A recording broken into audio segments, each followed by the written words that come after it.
погоня за мандатами или откровенный марш-броски во власть не были присущи кыргызскому обществу в первые годы независимости, когда начиналась демократизация. Все думали об обществе и государстве, и именно с такими целями было создано демократическое движение «Кыргызстан», 30-летний юбилей которого мы отметили на неделе. Подробнее Андрей Токумбаев.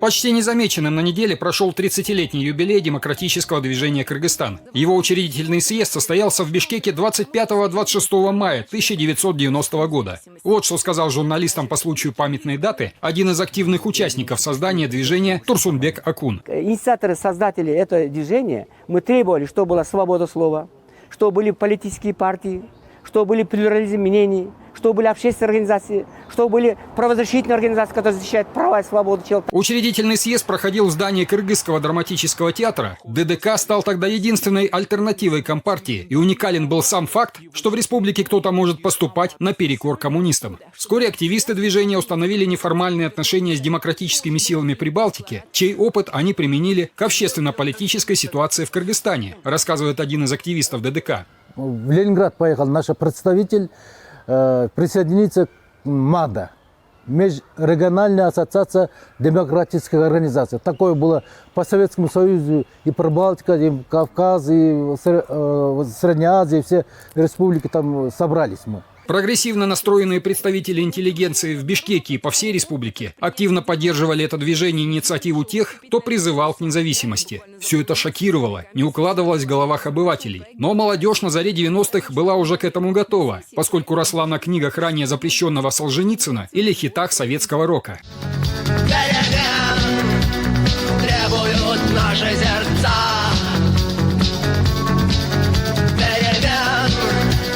Требуют наши глаза. В нашем смехе и в наших сердцах, и в пульсации вен перемен. Мы ждем перемен. Таковы были ожидания. Но будни страны являли собой нечто противоположное. Саму возможность каких-либо перемен исключала монополия Компартии, послушной всем указаниям Кремля. Отсутствие разнообразия в политической жизни и дотационная экономика создавали ложное чувство стабильности и комфорта. Совсем как у Иосифа Бродского. Если выпало в империи родиться, лучше жить в глухой провинции у моря. Даже как бы море у нас есть свое, голубая жемчужина Иссык-Куль, куда до начала 90-х не ступала нога иностранца. Например, в 1989 году 80-летний кыргыз Айтувар Айджи, проживавший тогда в Австралии, решил приехать на свою историческую родину и посетить Иссык-Куль. МИД Кыргызской ССР не мог получить для него разрешение на въезд из Москвы. И подобный сон квази-суверенной республики нарушило шокировавшее тогда многих слово «суверенитет». Первым это понятие ввел в местный политический обиход именно ДДК, утверждает один из его активистов Топчубек Тургуналиев. Может быть, это самое главное. Именно ДДК принадлежит великая идея отделиться от Советского Союза и превратиться в независимое государство. Что касается независимости, то в октябре-ноябре 90-го года мы в ДДК создали проект декларации о независимости, автором которого я был. И этот проект был обсужден в парламенте. Власти декларировали советский интернационализм, и приезжающим на работу из других республик, особенно из РСФСР, незамедлительно выделялись квартиры во Фрунзе и Аше. У некоторых были даже лишние квартиры, которые они сдавали местным кыргызам, не имевшим жилья. А просьбы многих жителей глубинки дать возможность переехать в столицу не рассматривались. Под конец Горбачевской перестройки терпению провинциалов пришел конец. С весны 1989 года они начали занимать земельные участки вокруг столицы без разрешения. Руководство страны попыталось их приструнить, но безуспешно. Инициировало самозахват движение «Ашар» и многие другие объединения, которые позднее влились в ДДК, рассказывает один из участников тех событий. У меня была проблема уже где-то, я работал заместителем редактора журнала «Сельское хозяйство Киргизии». Я был бездомный, был как бы по квартирам. Я обращался вот в ЦК тоже. Ну, нас как бы подавляли, чтобы этот вопрос не поднимали. Ну, где-то в марте возникает какое-то движение, что вот люди, молодежь захватывает эти участки. Борьба за свободу в Кыргызстане фактически началась с идеи о законном праве иметь у себя на родине участок земли, за возможность свободно строить себе дом, а также с призывов к социальному равенству. Ответом властей на смелые инициативы Ашара стали политические преследования его активистов. Первым подвергся гонениям один из лидеров организации Джипар Джекшеев. Тогда начались массовые манифестации активистов ДДК. Настроения и лозунги становились все более радикальными. Но политические активисты тех лет не приступали к грани, переход за которую делает радикала экстремистом. Действия кыргызской оппозиции тех лет носили ненасильственный характер. Вот что вспоминает Джумагазы Садыр-Улу. Руководители КДК не хотели политической голодовки, но особо настояла. Там был Абдрахманов Таалай, Чапрашты Базарбаев, еще двое.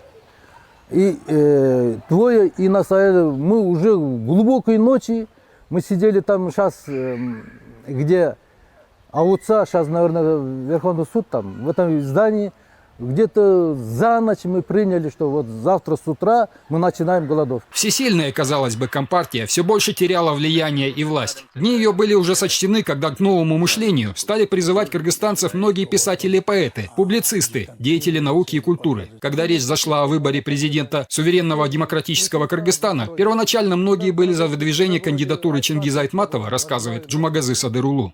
Мы тогда в голодовке требовали Айтматова, чтобы он возглавил нашу республику. Ну, потом Айтматов предложил, говорит, такой молодой, энергичный, ученый, и предложил Акаева, и вот так произошло вот эта смена власти. Еще в начале 1990 года многие активисты несколько раз выходили на открытые дискуссии с тогдашним лидером Компартии Абсаматом Масалиевым, озвучивая требования политических и экономических реформ, решения проблем культуры, улучшения экологической ситуации. В результате в Кыргызстане начали набирать обороты политические силы, которые выступали против коммунистического режима. Но в отличие от некоторых других республик бывшего СССР, в Кыргызстане демонтаж советской политической системы произошел относительно мягко, почти без насилия и эксцессов. В этом, как ни странно, заслуга Компартии, считает ветеран движения, экс-спикер парламента, историк и общественный деятель Зайниддин Курманов. Вот что рассказал он корреспонденту «Пятого», вспоминая о том, как участвовал в учредительном съезде ДДК. Когда объявили о том, что состоится съезд, прибыли все. Прибыли даже правящая коммунистическая партия Кыргызстана, поскольку я невдалеке сидел от секретаря ЦК по идеологии Шаримкулова. Я тогда отдал ему дань уважения, потому что, что он не глупый человек, далеко не глупый человек, который хорошо понимает реалии, действительность, потому что партия же не была монолитом, там тоже были реформаторские силы. Шеремкулов стал одним из спортивных функционеров, перешедших в стан активных сторонников демократических реформ. И это был не единичный случай, а тенденция, вспоминает политолог. Шеремкулов был из тех людей, который понимал, что время меняет все, меняется система, что идет закат политической партии. Поэтому он принял участие. И во многом это предрешило исход, что рождение демократического движения Кыргызстана не носила такой характер, как вот, например, в других республиках, когда их гоняли, там их избивали на митингах, демонстрациях. Но, несмотря на успехи первых лет независимости, плодом демократических преобразований стало совсем не то, к чему стремились лидеры ДТК. Хотели построить свободное, сильное, процветающее государство, но в итоге живем в бедной и коррумпированной стране, сетует политик. На вопрос корреспондента, удалась ли в Кыргызстане революция 1990 года, он ответил следующее. Нет. Конечно, нет. У революции было начало, но, как всегда, до конца мы не дожили, не дошли, не доползли. Потому что началась внутри групповая борьба. Тут же после провозглашения ДДК от нее начали отпочковываться наиболее амбициозные, харизматичные лидеры, которые начали создавать свои партии. Но так оно и должно было быть, поскольку особенность движения состоит в том, что это широкое движение без конкретных уставных, членских и прочих функций.